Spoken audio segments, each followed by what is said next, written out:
और आप देख रहे हैं जोक शो।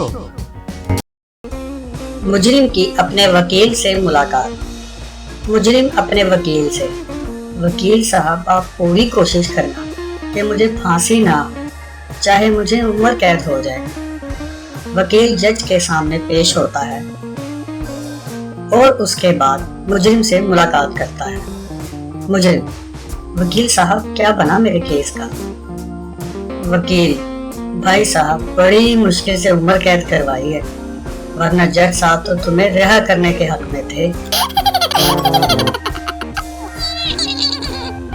एक लड़के ने लड़की को प्रपोज करते हुए कहा कि मैं तुम्हें बहुत प्यार करता हूँ। लड़की ने जब लड़के की ये बात सुनी तो बस फिर क्या, गंदी गंदी गालियां शुरू। जब काफी देर तक लड़की गालियां दे देकर थक गई तो लड़का बोला, इसका मतलब फिर मैं इनकार ही समझूं।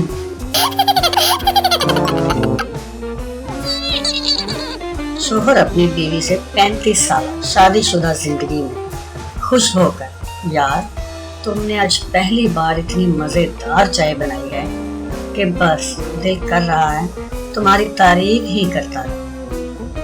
बीवी: ओए होए यार, मेरा तो दिमाग आजकल ठीक काम ही नहीं कर रहा, मैंने गलती से अपनी चाय का कप तुम्हें दे दिया।